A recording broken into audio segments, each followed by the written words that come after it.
So this is our dog, Teddy.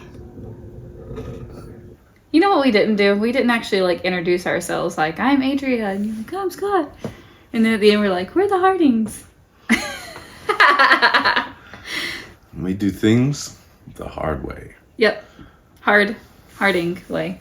Hi, I'm Scott. I'm 37. I'm Adria. I'm 31.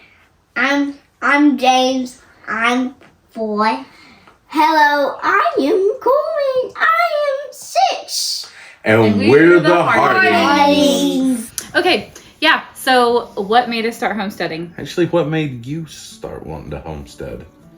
We're starting with me this time? Oh, yes. Oh. You're so silly.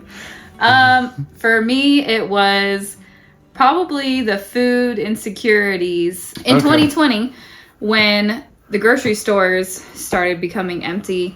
Stuff was gone off the shelf. It made me a little concerned. I really started to see how fragile the system was. And I think it was kind of like two things at once happening, because at the same time, we really both started following God a lot more too. And I feel like he was leading us towards, becoming more self-sufficient. We got some chickens and built a coop with some leftover wood. And then from there, it just blossomed. It was like a brand new hobby, like you're a kid again. I don't know. Yeah, I feel like maybe even though it started off as a fear-based thing, it really turned into a passion of ours. And I've never had a passion like this before. I got up and went to work at 6:30 every morning for a long, long time. Yeah, I think that's also part of our journey. Like, we wanted to get out of the rat race. We didn't want to work 9 to 5 every single day. Have somebody else raise your kids. Yep. Try and support, the lifestyle of like the American dream, keeping up with the Joneses. We grew that little plot of land, a 0.51 acre before the move. At one point there at the end, we had maybe 20 chicken and 13 rabbits. Yeah, we really maxed out that little space. We started off with 3 garden beds, right? 3 Yep. garden beds first.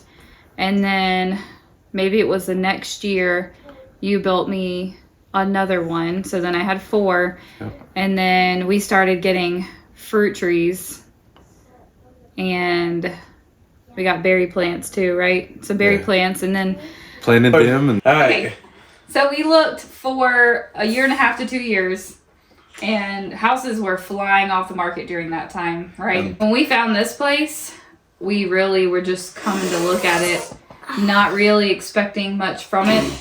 It looked promising online.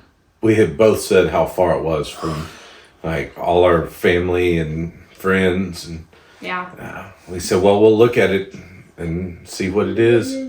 This place is like an hour and 45 minutes away from all our family. Even where we work out of too. When we saw this place, we just decided to go see it, even though it was definitely further than we wanted to be.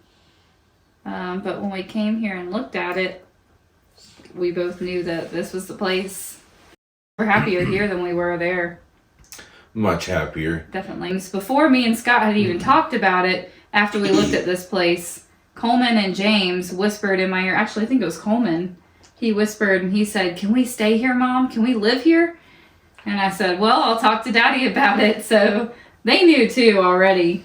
Yeah. As soon as we got in the car, we're like, this is the one. Should we make an offer? Our 1 and 5 year goals for this place.